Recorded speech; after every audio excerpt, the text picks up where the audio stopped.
সভার সভাপতি, আমাদের শ্রদ্ধাভাজন ব্যক্তিত্ব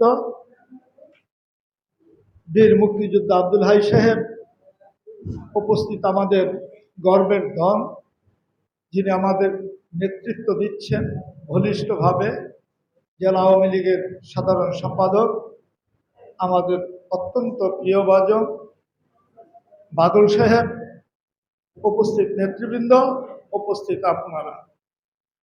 আসলে আমাদের দুঃখ কষ্ট একটু বেশি,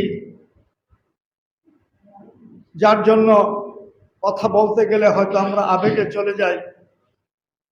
আমাদের তো কেউ নেই, আমরা যে কিভাবে সংগ্রাম করেছি অনেকেই তো নেই। তাই হাই সাহেব যখন থাকেন তখন মনে হয় যে না, তিনি তো অন্তত পক্ষে আমাদের ব্যাপারে জানেন। এখানে আমার এক বন্ধু আছেন ইউসুফ, অত্যন্ত সংগ্রামী। বঙ্গবন্ধুর কন্যা আসলেন, ঝড় তুফান বৃষ্টি বাদল, হাজার হাজার লক্ষ লক্ষ জনতা বঙ্গবন্ধুর কন্যাকে সেদিন সংবর্ধনা দিতে গিয়েছিলেন। বঙ্গবন্ধুর কন্যা 17 তারিখে আসলেন।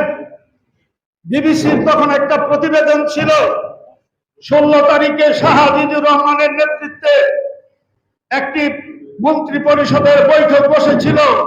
ওই বৈঠকেই তারা হয়তো সিদ্ধান্ত নিয়েছিলেন বঙ্গবন্ধুর কন্যাকে দেশে আসতে দেওয়া হবে না, এবং যদি আসে তার বিপদ হবে।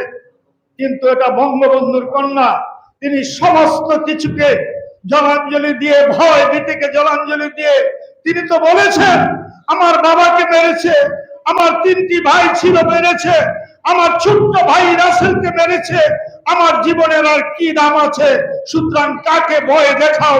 আমি বলি, এত বড় একটা ষড়যন্ত্র ফাঁস হওয়ার পরেও জাতির পিতার কন্যা হিসাবে তিনি 17 তারিখে এসেছিলেন।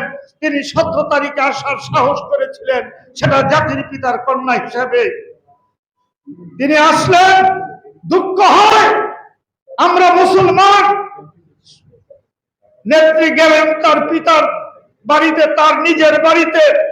তিনি বলেছিলেন আমি 2 রাকাত নামাজ পড়ব, কিন্তু ওই পাপিষ্ট, ওই খুনির দল, ওই জিয়া রহমানের দল, ওই জিয়া সরকার বঙ্গবন্ধুর বাড়ি অর্থাৎ শেখ হাসিনার বাড়িতে একটু বসতে তাকে দেয়নি।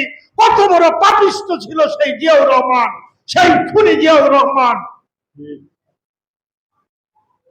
বঙ্গবন্ধুর কন্যা আসলেন মানিক মিয়া এভিনিউতে।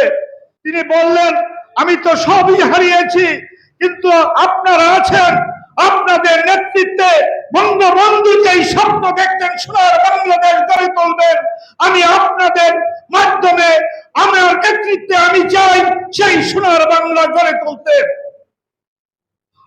তার মিটিং শেষ হলো।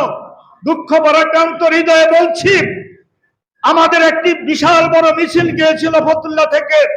আমাদের পিছনে ছিল মুন্সিগঞ্জের মহিউদ্দিন সাহেবের কাফেলা। যখন আমরা পাগলা আসলাম, সে ওই কুকুরের দল, ওই খুনির দল আমাদের উপরে হাজার হাজার হাজার হাজার পাথর মেরে ফেললো। আমাদেরকে শত শত মানুষকে আমাদের আহত করলো। সে আহতের মধ্যে আমিও ছিলাম, এবং আমি গর্ব করে বলি, আমার বিরুদ্ধে কিছুদিন আগে, এটা শুধু আপনাদের শিক্ষার জন্য বলছি, কিছুদিন আগে ইব্রাহিম সাহেব আমার বিরুদ্ধে যারা আওয়ামী লীগের সম্মেলনে প্রার্থী হয়েছিলেন, তিনি ভোটে হেরে গিয়েছিলেন, তার 2টি দাঁত ভেঙে গেল। অত্যন্ত দুঃখজনক। আমি দেখলাম তিনি জ্ঞান হারিয়ে ফেলেছেন, এবং আমি ভাবলাম যদি তার গায়ে, তিনি বয়স্ক লোক ছিলেন, যদি তার গায়ে আরেকটি আঘাত লাগে তিনি মারা যাবেন। তার দেহটা ছিল খাটো, তিনি খুব খাটো ছিলেন। আমি তাকে আমার শরীরের ভিতরে এনে তাকে রাখলাম, যে আর যদি একটি কণা লাগে, পাথরের কণা লাগে, তিনি মারা যাবেন। সুতরাং আমার যাই হোক, তাকে রক্ষা করতে হবে। এই ছিল আমাদের আওয়ামী লীগ, এই ছিল আমরা। একে অপরের প্রতি আমাদের দয়া ছিল, মায়া ছিল, মমতা ছিল। তাই তো আমরা শক্তি সাহস পেয়েছি।